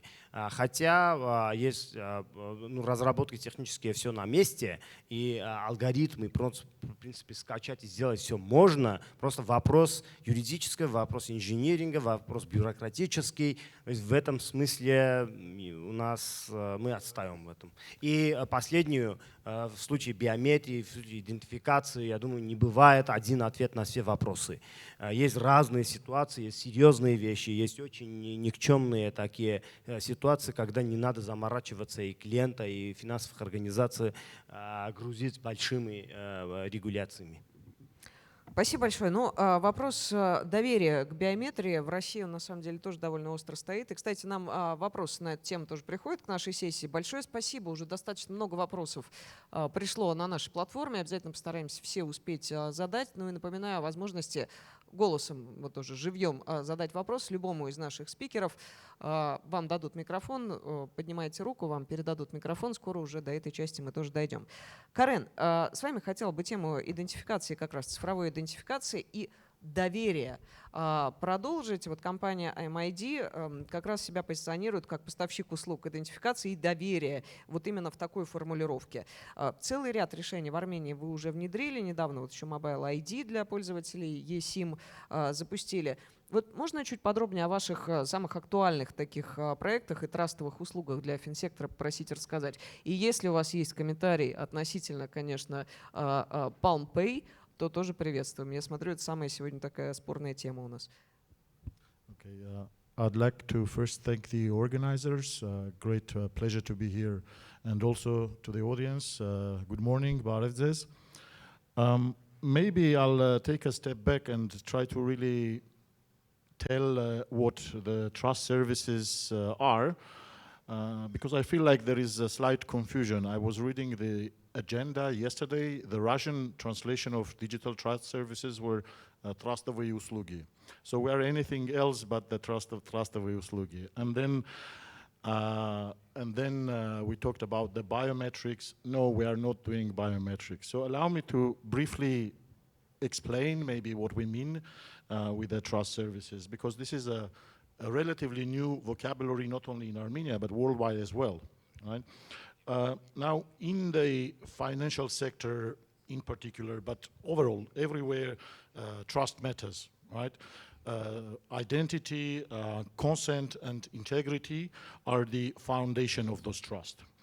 And in digital trust in particular, then finance, the digital version of the financing, right, need to provide the same legal and technical certainty as the paper-based consent. Now, how to implement that, how to make this as a standard practice, it's through trust services, trust service providers. Now, Nels has briefly mentioned about the involvement of private sector. MID is the great example of involvement of a private sector, but at scale. Why at scale? Because MID was founded by 10 banks and 3 teleco operators. And the key deliverables, key targets for the MID as an organization was exactly that, to deliver those trust services, right? The classical definition of the trust services is it is a licensed organization, licensed and audited organizations that delivers digital trust services. There are few core components I would like to mention. One is verifying identities and issuing digital certificates. As you have seen from the previous presentation, China, although there are Palm and other biometric verifications, but at the core of it is indeed the digital certificate-based identity. Then the other pillar is enabling legally binding electronic signatures and electronic seals, providing timestamps and providing secure authentication and identification mechanisms. And last but not least, I suppose the most important one is to ensure the compliance of it, of all the above mentioned. So in that sense, probably the best way to think about the trust service provider is the digital equivalent of a notary, a registrar, and a compliance officer in one unit. Right? So with the services generated by the trust services, it guarantees the identity, the consent, and the integrity of each transaction, both cryptographically and also legally. Now, as for MID, we are on a mission to build this critical infrastructure. We've been actively working since last year, mid of last year, and through the course of this year, we've made rather significant progress by introducing the mobile ID technology, the eSIM version of the mobile ID technology, by constantly growing the number of customers. We are now at 300,000 customers as per yesterday, and the numbers are growing. First, because there is the adoption, there is the traction, but also we are diversifying the places where citizens could use those services, not only in public sector, but also in the private sector. Thank you.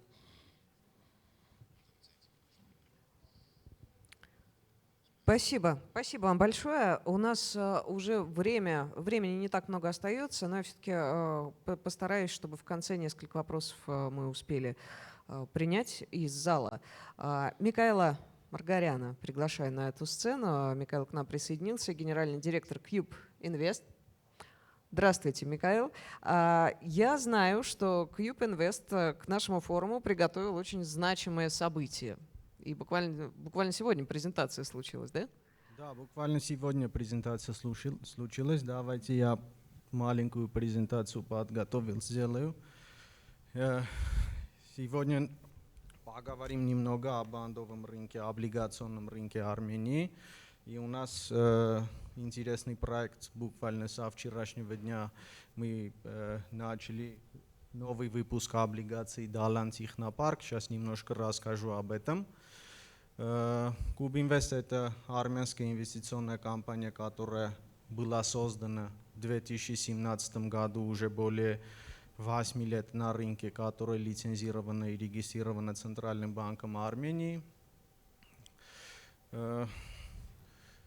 Армянский бандовый рынок облигационный, если посмотреть правительственные государственные банды, этот объем рынка 2,7 триллиона армянских драм.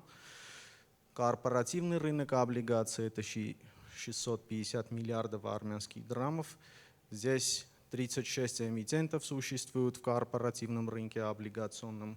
Большинство это финансовые институты, банки, кредитные организации и так далее. Но сейчас очень сильно развиваются и выпуски private сектора, потому что государство, правительство в том числе, у них есть субсидированные программы, которые мотивируют эмитентов выйти на рынки капитала. Буквально прямо сейчас действует программа, льготная программа субсидирования со стороны правительства, когда эмитенты могут получить обратно до 3% от interest rate, да, но там есть максимумы, конечно, но в целом это до 3% и до 2% от всех костов, которые несет эмитент, называется это underwriting fee. Капитализация рынка это 460 миллиардов драмов корпоративного, как я уже отметил, есть 36 эмитентов корпоративного рынка и 212 траншев выпусков. Только в октябре было 14,5 почти миллиарда драм транзакций на вторичном рынке армянском, которая армянская фондовая биржа, которая из себя представляет 120% роста по сравнению в течение предыдущего года. Сейчас хотел бы презентовать выпуск облигаций Далан Технопарк. Это беспрецедентный и первый в Армении, и, наверное, в регионе технологический бизнес-центр и очень амбициозный проект. Здесь вы можете видеть картинку, да, которая будет строиться. Сейчас можно сказать, что 80% каркаса уже готово. Там, где место присоединения двух отдельных зданий, уже это выстроено. И продолжаются работы, которые можно посетить и увидеть, которые очень качественно делаются. Это, это безусловно, беспрецедентный проект в Армении. И выпуск про Далан, можно сказать, что они в регионе первый бизнес-центр технологический, у которого есть лидибома сертификаты. Смысл этих сертификатов, это называется бизнес-центр А-класса, где есть все условия, которые нужны по международным стандартам для таких технологических компаний, как, например, Apple, Google, Amazon, Nvidia и так далее, чтобы они смогли базироваться здесь. Могу сказать, что у компаний такие амбиции, чтобы таких технологических гигантов в Армению пригласить и в Армению превратить так называемым хабом технологическим, в том числе и со стороны этих компаний. Общая площадь строительства 154 тысячи квадратных метров, из которого 34 тысячи будут рабочих мест, которые рассчитаны на 3000 человек. И конец строительства это будет конец 2026 года. О облигациях, которые Далан выпускает, и Куб Инвест будет андеррайтером этих облигаций. Мы начали со вчерашнего дня. Это 36-месячные облигации. По драмовым облигациям 13,5% купон, который будет выплачиваться semi-annually. И по долларовым облигациям купон будет 8,75%. Попрошу всех подойти к нашему павильону. Если будут больше вопросов, мы с удовольствием, мои коллеги тоже ответят на вопросы. Спасибо. Михаил, спасибо вам большое. Что, поздравляю вас с первым выпуском такого рода облигаций. Удачи вашему проекту. Аганес, попрошу вас резюмировать, наверное, всю эту нашу сессию. И, если можно, давайте начнем сразу с вопроса, который для вас из зала пришел. Звучит он так. Как вдохновлять, да, поддерживать внедрение инноваций в стране и как убеждать общественность использовать инновации, которые внедряются со стороны государства? Спасибо. Вообще я тут думал, много заметок сделал, и слушая, что Алла говорит, и что коллега из Китая, из Tencent представила, у нас огромная проблема с масштабом, это мы знаем. Это маленькая страна, там 20 миллионов, там какой-то эксперимент сделали на людей, а у нас чуть меньше 20 сейчас миллионов. И вот это размер, это проблема. У тебя должна быть и технологическая, и финансовая конкуренция, чтобы компании разные были, и у них должен быть какой-то скейл. Без этого там ничего не окупается, очень сложно, инфраструктура дорожает, кибербезопасность, специалисты, все дорого. В этом смысле вот эта золотая середина очень трудно найти. Насчет внедрения технологических новшеств в сервисах, как можно encourage, как вы перевели, вдохновлять?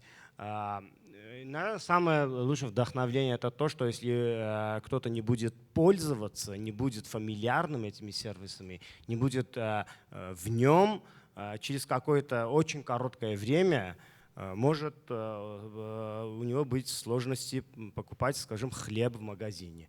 Потому что Китай — это такой пример, конечно, он идет немножко быстрее планеты всей, но там мы должны оказаться. Конечно, есть вопрос доверия, надо доверять тем компаниям, которые… никто не отменял бренд, никто не отменял репутацию компании. Со стороны государства я могу сказать, что внутри, в наших кулуарах, в наших коридорах, там очень строго следят за безопасность, юридические моменты, данные людей. Там нет никаких серых, ничего. Там главная цель — это хорошие услуги. И вот излишнее, это сомнительно, что мои данные куда-то… Естественно, есть протокол, есть стандарты, которые надо соблюдать, и то, что НРСС занимается, это очень важно, чтобы мы… Вот так мы работаем, вот эти данные тут находятся, так шифрованные. Это для гиков, для умных людей надо, чтобы зайти. А вообще для всех обывателей, я сам обыватель в каком-то смысле, в каком-то сервисе. Просто надо постепенно попробовать, во-первых. Просто попробовать. Если я пробую на маленькие транзакции, это меня не убивает. Хотя вот эти фроды всякие, которые с нами произошли, происходят, мы гонимся за этим, это очень важно. И рыночная ситуация чем хороша. Компании, которые немножко перегнули палку и баланс потеряли, у них оказались проблемы. И они решают эти проблемы. Мы видим, что финансовые организации, которые немножко не туда шли, быстрее шли, неаккуратно шли, они получили негативную огласку, и они корректируют свои подходы. Спасибо большое. НРСС, кстати, вдогонку, для вас тоже вопрос про безопасность. Он из зала пришел, но Аганес сейчас примерно про то же говорил. Спрашивает наш делегат, а как политика открытых данных может обеспечить безопасность персональных данных? Вот вы что отвечаете на это обычно? There is a major kind of shift in the paradigm. We will have a new law on the public information, how to use public information, transfer and collect, which sets a new standard. It says data is the ownership, belongs to the individuals, to the citizens themselves. And we provide the infrastructure, and the law defines the principles of this infrastructure, that I control my data in the internet environment. Identity is number one. Any personal data should be available with my identity, which is also an enabler. It's not only a control, but also enabler. If I want to buy a tourism package, for example, and I need my social data or health data available at that point in the business, if I'm appropriately identified with a qualified kind of identity or signature, these data should be available to me for the service, given that the cybersecurity and other conditions are met by the service provider, the tourism agency, for example. That's number one. Number two, my data will be the only service. You studied at some point what is the difference between gosuslugi and Hartak, which is another marketplace for government and no-government services. Instead of this personal cabinet,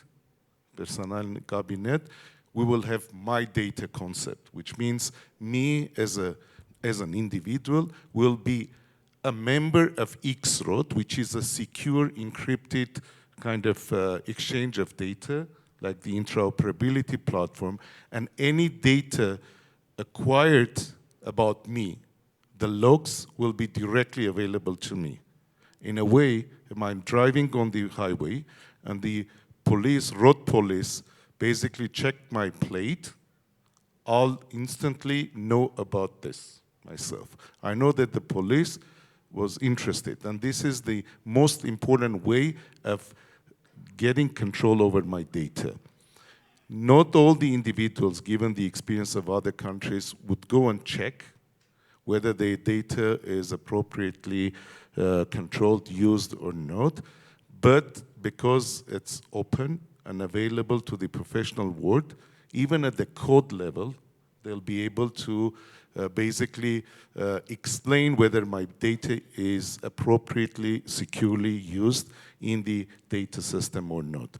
The other important feature is that basically I can restrict some of the data from the Hartak AM, from this My Data, for example, my healthcare data. If I don't want to make this data available to certain healthcare providers, I would be able to do that. In a way, if the trust is the highest level, I'll enable. If not, I'll control my data, and I'll make this data available only when I'm present in the hospital with the doctor, and I want this doctor to see my data, for example. Those controls are critical, therefore, basically will help all the individuals to be the owner of their data. But if I give the concept of my data, that's my decision, I allow my data to be utilized. In that context, I'll also reflect on the biometrics. By no means, biometrics should be allowed to be collected in one or two different places. They should be controlled centrally by the Interior Ministry, wherever we give our first kind of biometric and onboarding, and that biometrics should be provided on a very restricted basis because it's dangerous, and they use AI. The same AI could be hacked, and if this AI is hacked and trained in a different way, the entire nation would be controlled by another one. And we are also talking about a different level of espionage at country levels, which is not kind of countries are not immune from that. Therefore, having some control over remote identification is really critical and important, and for a smaller nation, for sure. People will give themselves, that's not an issue. People individually put their kind of laps or face, etc. for Google and others, but that's their choice, basically. At the central or regulatory level, we shouldn't allow that to happen, because then we take the responsibility or a shared responsibility to protect, which is almost impossible. Нарсай, спасибо вам большое. Я думаю, что эта сессия только начало, конечно, большого диалога. 2 дня еще будет идти форум «Финовой Армения», о роли, о рисках и о возможностях искусственного интеллекта, в том числе, конечно, много здесь будем говорить. Следите, пожалуйста, за актуальной программой в приложении форума, надеюсь, все уже его скачали. Сейчас я хочу поблагодарить всех гостей нашей сессии, конечно, всех спикеров нашей сессии. Форум продолжается. И сейчас еще, кстати, организаторы вручат дипломы всем спикерам нашей первой открывающей Давайте сессии «Финовые Армении». Да-да-да. Спасибо большое всем.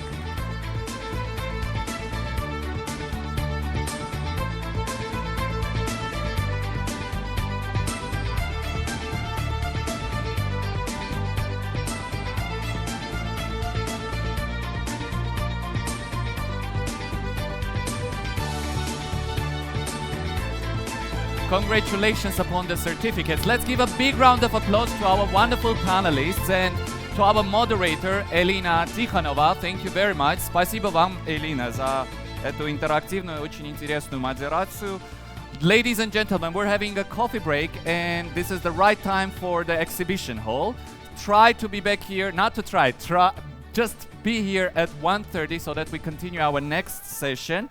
And the next session at this hall is going to be about a panel discussion about ARCA, about the development of the country's national payment system. And the moderator is going to be Ara Chalabian. Don't miss this session. See you soon at 1:30. Thank you.